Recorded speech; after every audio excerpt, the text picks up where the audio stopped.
Are you feeling stuck? Feeling like you've done the best that you can do and you're not sure how to get past the plateau? Do you feel like your creative juices just aren't flowing and this sounds way too much like an infomercial. What is up, people? Dunna here, and today we're going to be talking about how you can improve your craft, challenge yourself, and beat creative block.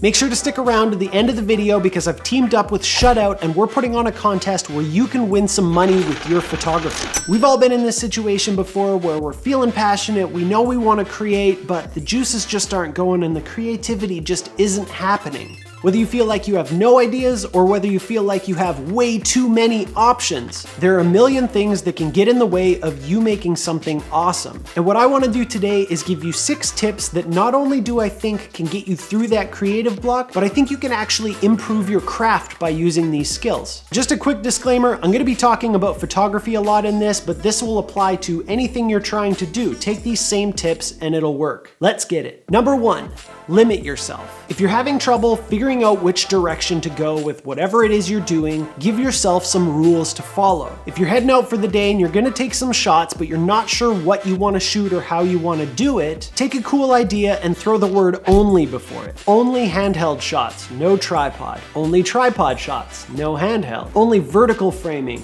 only horizontal framing. Only shoot with one lens. Only shoot with one focal length. Only shoot towards the sun. You get the idea. It might sound restrictive to limit yourself, but it's actually gonna force you to become creative and you're gonna get some really cool shots that way. Number 2, focus on something small. This is pretty similar to number 1 in that you're kind of narrowing down your options. A lot of the time it's kind of overwhelming how many options we have and it's hard to just get started because we don't know where to go. We've all been there scrolling through Netflix and there's just so many options. How do you know what to choose? You pick some for the my list and you throw some on your kind of maybe list and you end up not watching anything at all. Being creative can be very similar. There are so many different types of photography. We've got portrait, street, landscape, travel, architecture, urban, all sorts of different things. So what you want to do is just take all of those options and just start to narrow it down. So first, pick a style. So let's say we want to do portraits. Then you want to try and narrow down what kind of a portrait do you want to do. Do you want to do a portrait in nature or an urban portrait or a blank background portrait? Then maybe you want to pick a specific color scheme or a specific model you like to work with. Really just start to narrow things down until it's super obvious what you need to do. Tip number 3 is to copy someone else. And I'm ready for it. I'm ready for the backlash in the comments that say everything you do has to be original. You're not supposed to copy people. But let me give you a quick example.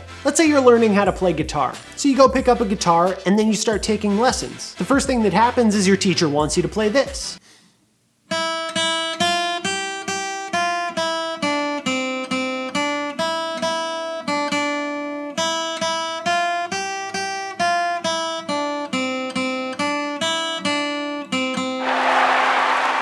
Now there are a lot of different things that you can learn from playing that song. You can learn about melody, about rhythm, about technique, about all sorts of different things. But if you played that for someone and said, here, look what I'm doing, they wouldn't be like, you didn't write that, Beethoven wrote that. No, they would be like, cool, looks like you're learning. And then once you've spent a whole bunch of time learning other people's songs and absorbing all the information that you possibly can out of them, then you're ready to kind of create your own thing. And at first it's gonna seem like it's very strongly influenced by whatever you learned, but as you learn more and more and more, you'll start to define your own style. So if we're talking about photography, go to Instagram, pick a bunch of photos you really like and try and copy them. One of the coolest things about trying to imitate other creators is that you often find your own style by mistake that way. You don't quite get what you were trying to get, or you don't quite get the same style that they had, and you create your own thing. Now, an important disclaimer to this, and maybe this will help with some of the people that are probably already commenting down below. If you are taking inspiration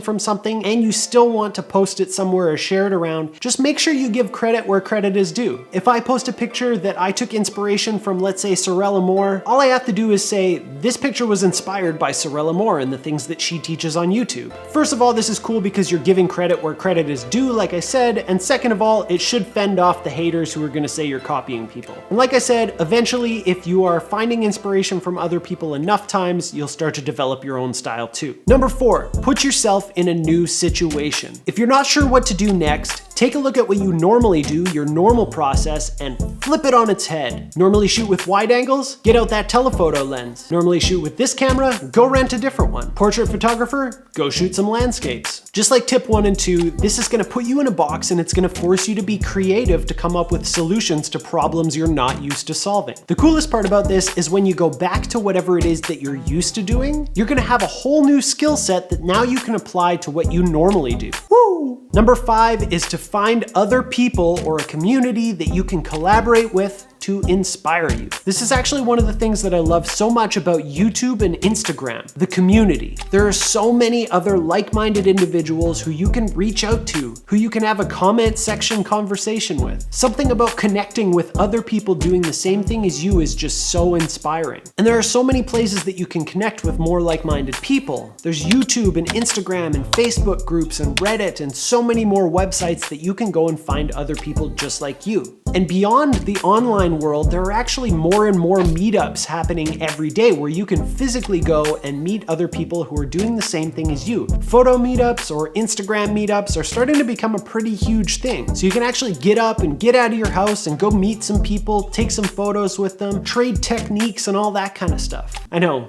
talking to real people, kind of weird, right? Or if none of that seems right to you, call up a friend who does the same thing and just go out and shoot with one person that you like. There's something about having someone else around that just really drives creative energy, something about another person's energy in the room with you. And the final tip is to add some competition into the mix. The most important competition that you can have is the one that you have with yourself. You want to constantly outdo the person that you were yesterday. But friendly competition can also be a really great way to motivate you. This is where a website like Shutout comes in. Shutout is a website where you can upload your photography and enter into one of their many different themed contests. It doesn't matter if you're beginner, intermediate, advanced, you can enter your photos in there and see how they do in the voting. Not only can you use that as a learning experience, but you also have the chance to win cold hard cash. There are 2 ways to enter. You can put your photo in for free, but then you don't have a shot at the grand prize. The other one is called a premium entry, and that gives you the shot at winning the money. It costs $2 to enter, and the more people that enter, the bigger the prize gets. So make sure you tell all your friends to enter too. Not only do you get bragging rights, but you can also take their money. I recently saw one competition where the winner won $750. Think about that. Enter for $2, win $750. Pretty crazy, right? So because I partnered up with Shutout on this video, I'm hosting my very own photography competition over there. The theme of the contest is called Show Your Style. All you have to do is submit a photo that you feel like shows off your personal photography style. So that could be a type of photography, a color scheme, or a type of editing that you like to do, anything that shows off your personal style. But wait, there's more. There's always more. If you use the link down in the description to go over to Shutout and enter in one of these competitions as a premium entry, Shutout is going to give you a free $2 that you can use on any competition you want. So you enter one competition, you get another one for free, literally doubling your chances on winning money with your photography. So make sure you use that link in the description to enter the contest. I'm really excited to see all your guys' photography and see what you come up with. So those are the couple of little tips that I have so you can improve your craft, challenge yourself, and beat creative block. Now, as always, I want to turn it over to you guys in the comment section below. Let me know if you have any tips for people who are having trouble, who want to beat that creative block or get better at what they do. Let's start a conversation. If you had fun, make sure to give this video a thumbs up. It really does help to tell YouTube to share the video around. If you want to be friends, click the circle. You can subscribe to the channel and click that bell notification so you don't miss anything. If you want to watch another video, here's one right here. I think you'll really like it, and I'll see you next time.